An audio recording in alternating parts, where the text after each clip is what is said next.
सबसे पहली लाइन ये पूछी, बोले बेटा तेरे साथ कौन है?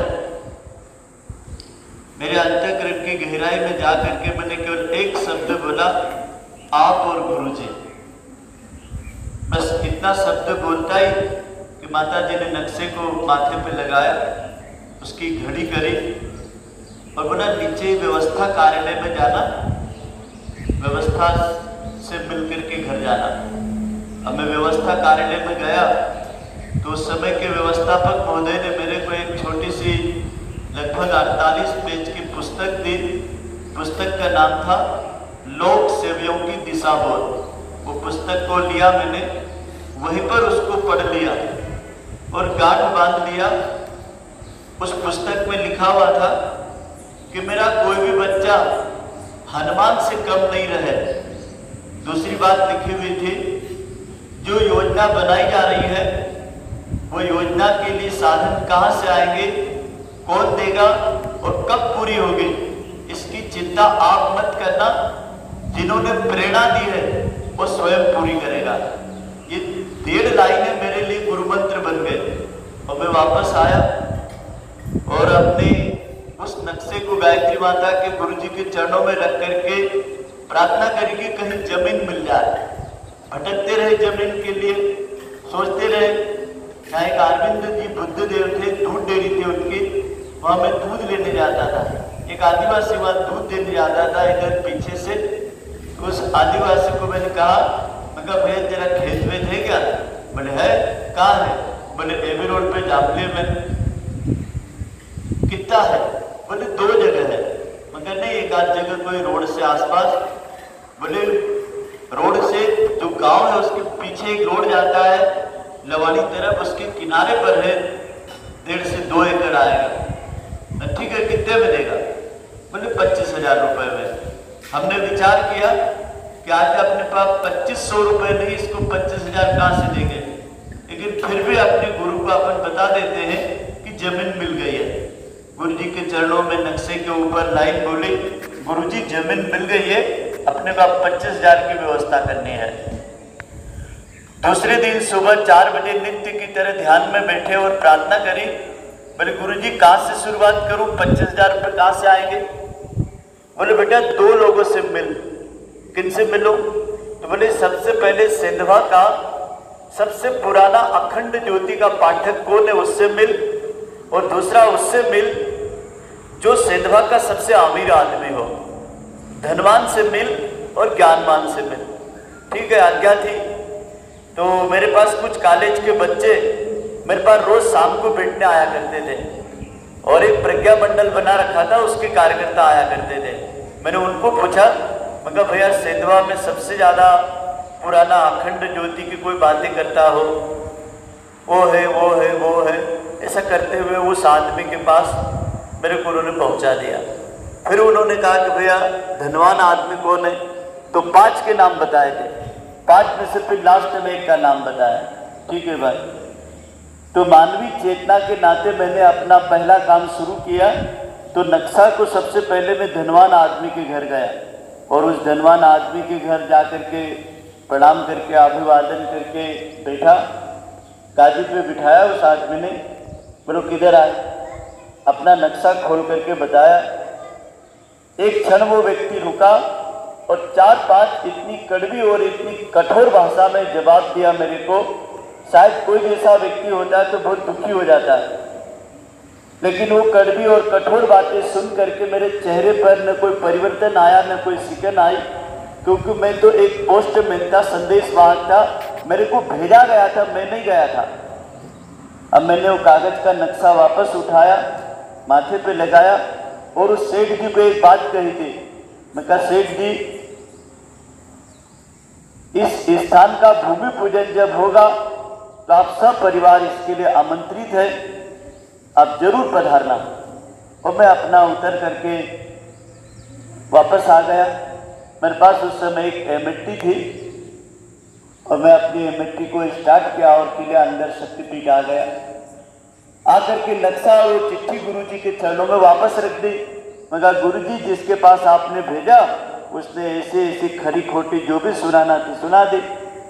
मेरे ऊपर असर इसलिए नहीं पड़ा कि मेरा कोई इसमें अपना व्यक्तिगत कुछ था नहीं, आपने मुझे भेजा तो मैंने अपनी ड्यूटी कर दी। ये सब पोस्टमैन चिट्ठी भेजता है तो उन्हें तो हंसता है न रोता हो, तो चिट्ठी दे देता है।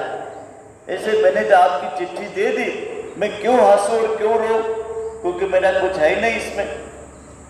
दूसरे दिन में शाम को 5 साढ़े 5 बजे का समय था। मुझे एक आदमी ने कहा था कि वो सज्जन इस समय मिलेगा। किले अंदर ही उनका सरकारी ऑफिस में ही घर था।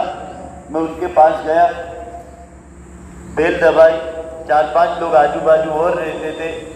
कुछ लोग पहचानते थे, कुछ जानते नहीं थे। मैं भी सबको पहचानता नहीं था। उस सज्जन ने मुझे सम्मान से बिठाया, कहा आप गायत्री मंदिर में रहते हो ना? उनका हाँ भैया। कागज का नक्शा खोला, उस सज्जन ने देखा, पढ़ा।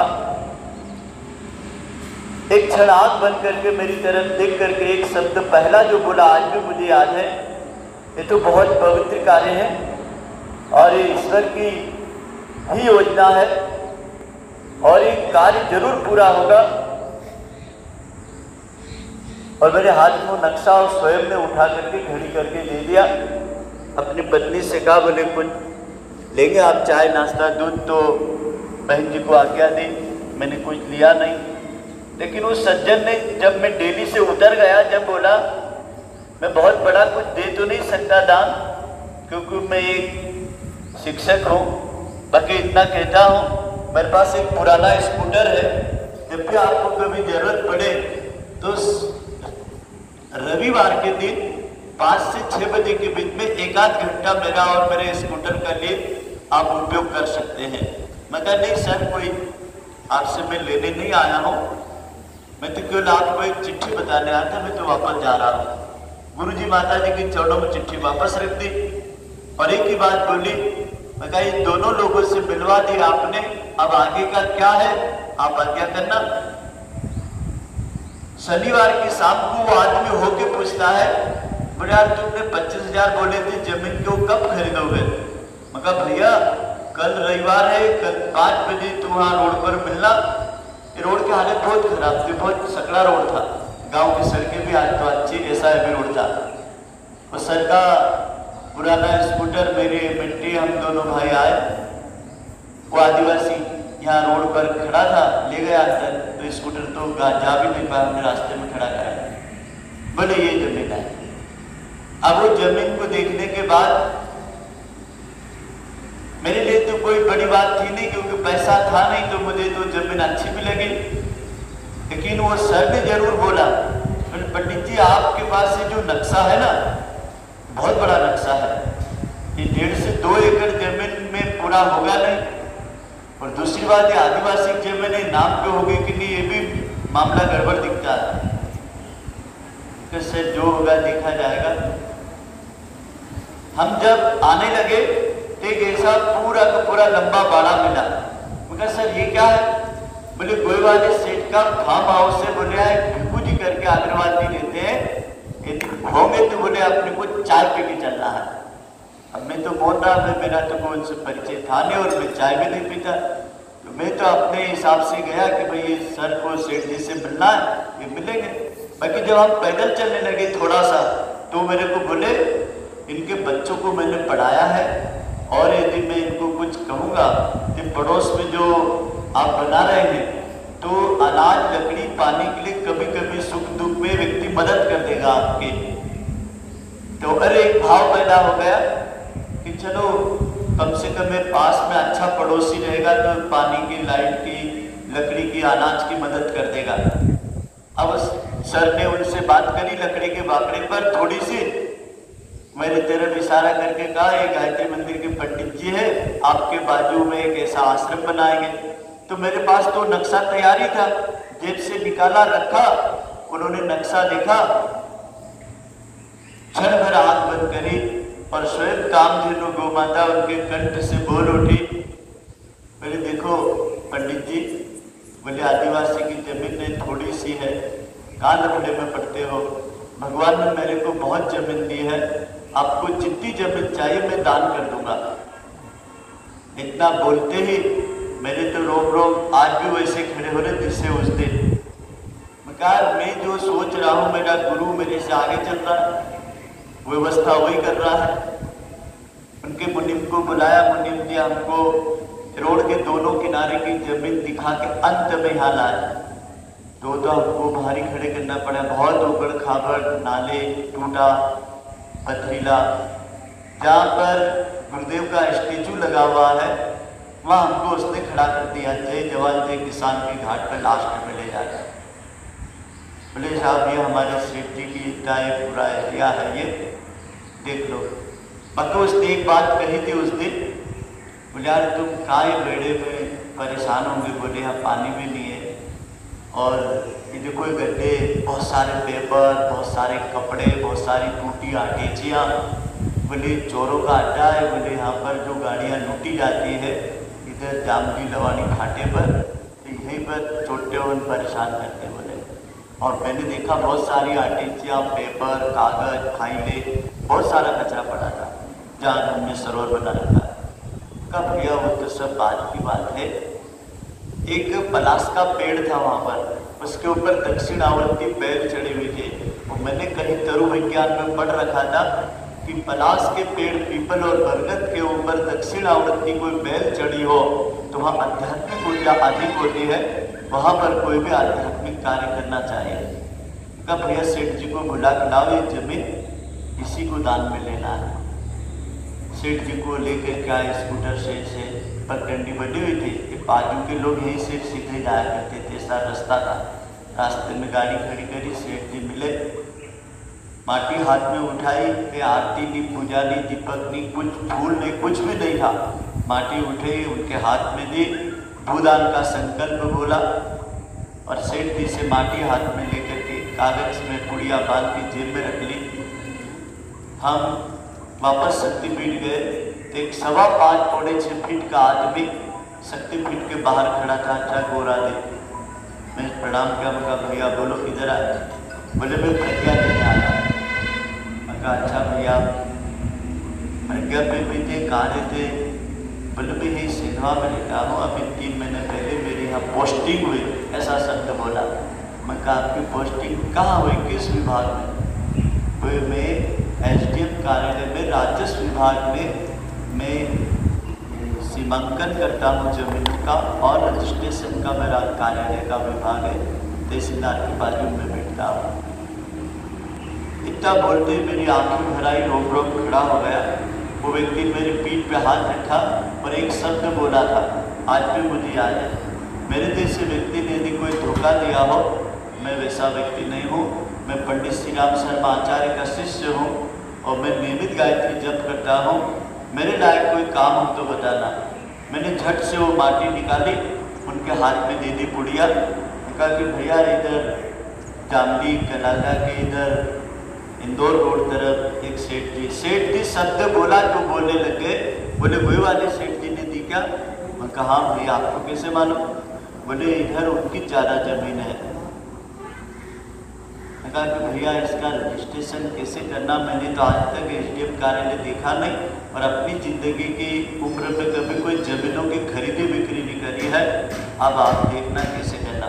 आप निश्चिंत रहो, 6 दिन में मैं सब करा के फाइल भेजता। कल सुबह 9 बजे बघेल पटवारी आएगा आपके पास में, आप यही मिलोगे ना? मैं कहा हाँ। 6 बजे की बघेल पटवारी शक्तिपीठ आ गया।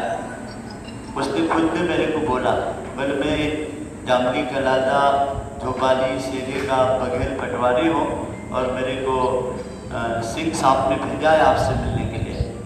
मैं कहा भैया चलो मेरे साथ। मेरी मिट्टी निकाली, यहाँ आए, ये पूरी जगह उनको दिखाया। उन्होंने नक्शा निकाला, बोले कि ये ज़मीन ये सेठ जी की पड़ती है। मैं कहा ठीक भैया, आगे इसे साथे साथे हम पत्थर रख देते हैं, आप बताओ सीमांकन का ये 5 एकड़ ज़मीन का अपने को निकालना है। निकाल करके उन्होंने बताया, जाके साहब को बोला, कागज़ तैयार हुए। छठे दिन मेरे पास शाम को 5-6 बजे का अंदाज वो ऑफिस से छूटे कि शक्तिपीठ आए फाइल ले करके। आप लोग आश्चर्य करेंगे, आज भी मुझे याद है 5,664 रुपये के कुछ इसकी भरना होती है राजस्व विभाग में राशि, वो उन्होंने अपनी तनख्वाह से भर दी और फिर वहाँ से वो फाइल मेरे हाथ में दे करके शेष कार्यक्रम सारा हमारे फिर ट्रस्ट मंडल ने ट्रस्ट के नाम रजिस्ट्रेशन वाली कार्रवाई का पूरी प्रक्रिया जो होती है, परिवार वालों के हस्ताक्षर, ट्रस्ट के हस्ताक्षर और ट्रस्ट के नाम पे जो करना था वो क्रम पूरा हुआ।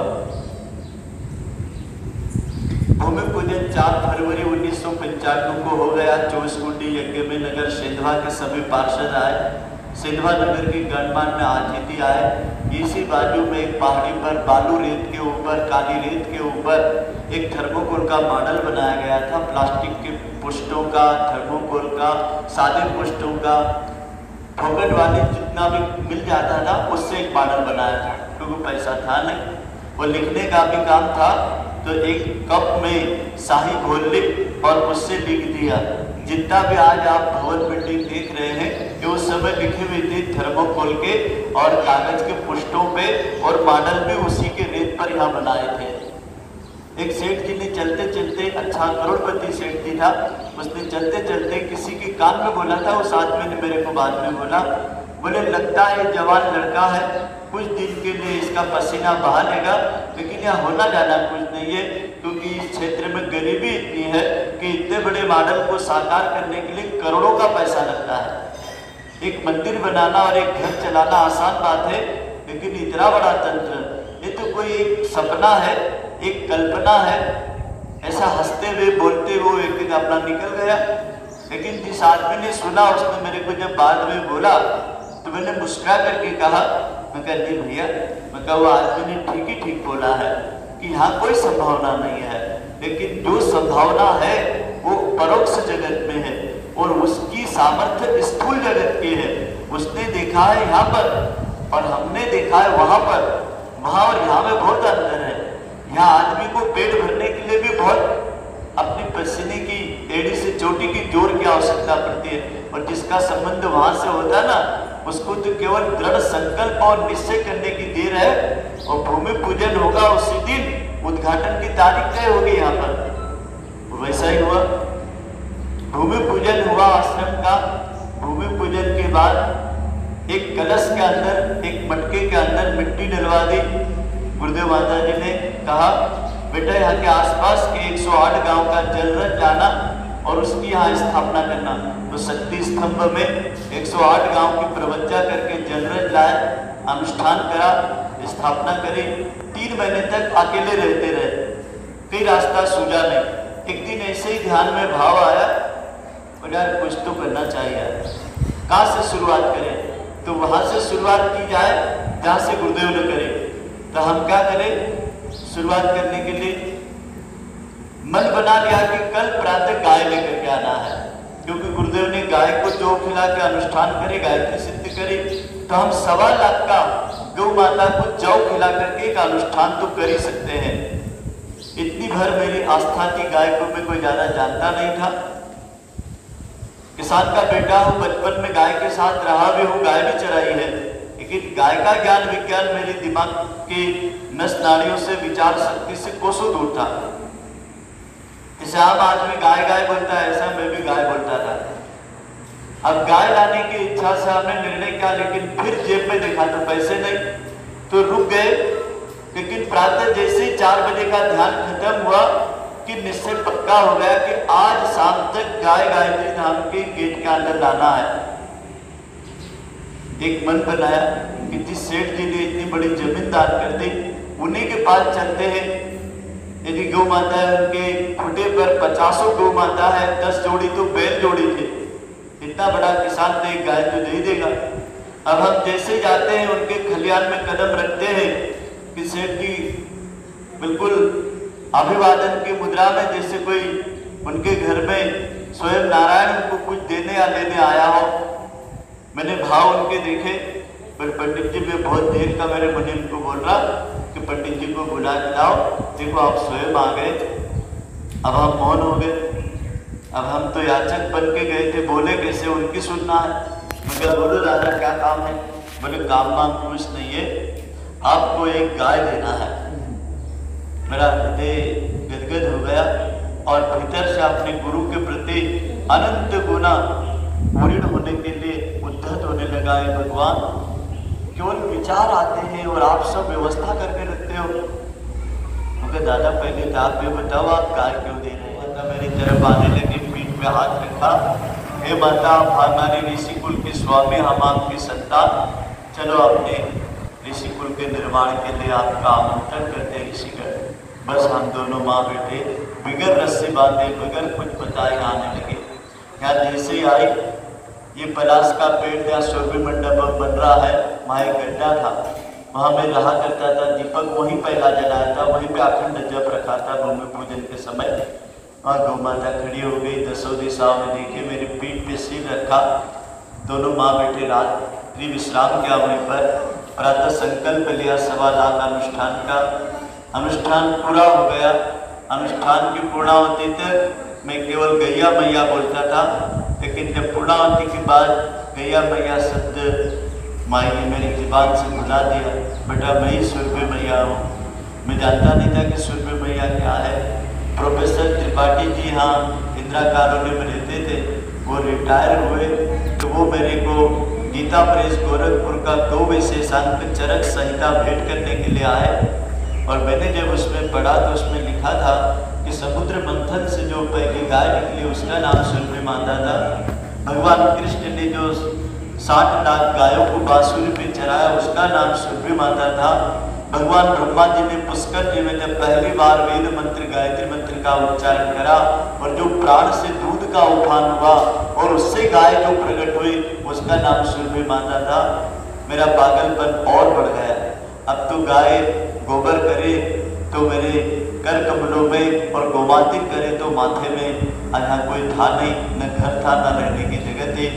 अमला पानी आदिवासियों में गए, एक लकड़ी का घर घर से आह्वान किया, 40 लकड़ी 40 लोग लेके आए, झाड़ लगाए, ट्यूबवेल का पानी गौ माता ने बताया, सूर्य माता ने, बेटा यहाँ पानी निकाल देना। जैसे उन्होंने कदम रखा, आप आश्चर्य करेंगे 35 फीट के ऊपर 24 घंटा आज तक पिछले 25 सालों से कितना दुष्काल पड़ा पानी का, एक बूंद पानी कम नहीं हुआ। गौ माता ने योजना बनाई, जहाँ हम शरण रखेंगे वहाँ पे भवन बनेगा। जो मैं योजना बनाऊंगी गेट के बाहर मांगने जाना नहीं। पैसे की साधन की कमी रहे तो मेरे से बोलना। आज तक वही परंपरा चलती आई। 2012 में जब उन्होंने अपना ब्रह्मलीन शरीर निर्माण किया था 11 में, 12 में उनके 25 साल पूरे हुए। स्वर्ण जयंती रजत जयंती बनाई। वो रजत जयंती में यहाँ जब उनकी प्राण प्रतिष्ठा हुई उसी समय उन्होंने हनुमान जी महाराज को 108 गांव की अध्यक्षता दे करके इस आश्रम के बारे में प्रेरणा दी थी। बोले बेटा व्यक्तित्व हमेशा अक्षय देता है, व्यक्ति तो केवल तंत्र के लिए होते हैं। तू भी बदल जाएगा, तेरे ट्रस्टी भी बदल जाएंगे, तुम भी दुनिया छोड़ दोगे जैसे मैंने दुनिया छोड़ी है। लेकिन यहाँ पर एक ऐसा निर्विवाद सत्य की स्थापना करके जाना कि कोई भी व्यक्तियों का समूह भटके नहीं, यहाँ के तंत्र के लोग कोई महंत बने नहीं। इसके लिए ये गादी हमारी तंत्र आधिपति है। जो भी कुछ आज्ञा लेना है यहाँ से लेना है। जो भी कुछ हमारे जीवनदानी कार्यकर्ता प्रज्ञा मंडल, महिला मंडल, युवा मंडल, ट्रस्ट मंडल बनेंगे, उनको हनुमान जी के व्यक्तित्व की शपथ दिला करके उनको ट्रस्टी बनाया जाएगा, मंडल का कार्यकर्ता बनाया जाएगा। क्यों? क्योंकि व्यक्तित्व हनुमान जैसा होना चाहिए और जीवन चेतना गाय जैसी होनी चाहिए। ये दोनों इस गायत्री धाम की स्थापना के अधिष्ठाता रहेंगे। ऐसी आप सबके बीच में आज गौ माता सूर्य इसकी घोषणा ही नहीं करती है। इस संकल्प पूर्वक और अपने हृदय की गहराइयों से इस बात की आज इस जगह पर स्थापना करी है। इस भावना को आप सब ने सुना। कामधेनु गौ माता के इस पवित्र संस्थान के दसों दिशाओं के कण कण को हम सब लोग नमन करते हैं। 1000 से अधिक साधु संत, जैन मुनि, आचार्य, सभी पंथों के ऋषि मुनि लोग यहाँ पर वैसे पधारते हैं जैसे गाय माता पधारी थी और यहाँ पर विचरण करते हैं। कई साधु संत ऐसे ऐसे तपस्वी आ चुके हैं जिनको पलक पावड़े भिजा करके लोग अपने घर पधरावड़ी करने के लिए वर्षों तक प्रतीक्षा करते हैं, लेकिन उनको सहयोग मिलता नहीं है। लेकिन ये परमार्थ की जगह है, ये चलती है उसी के सहारे। आज भी यहाँ पर जिन जिन भाई बहनों का अन्नदान, अंशदान, समयदान, जीवन की प्रतिभा का दान लगा, अपने ज्ञान तक वैभव को लगाया, उन सबको आज गौ माता अपने हृदय की गहराइयों से स्वीकार करते हुए आज के कार्यक्रम की घोषणा करती है कि आप ये अक्षय अध्यक्षता जो प्रज्ञा हनुमंत महाराज जी को समर्पित करी है, उनको आज में अपनी गोद में उन्होंने 1 महीने तक बिठाया और रामनवमी के दिन मुझे 4 बजे प्रेरणा दी थी है। बोले बेटा इनको आज स्नान करा देना। इतनी केवल प्रेरणा, उधर बंटी भाई को प्रेरणा देती है कि आज उनको उनका गृह प्रवेश करा देना। अब मैंने स्नान करा करके उनको गृह प्रवेश जब करा दिया, राम जी को रामनवमी के दिन राम भक्त को उनके घर में भेज दिया। 1 महीने तक गौ माता ने उनकी गोद में बिठा रखा, गोद में स्नान कराया। उसके बाद वहाँ पर उन्होंने उनको विराजमान कराया।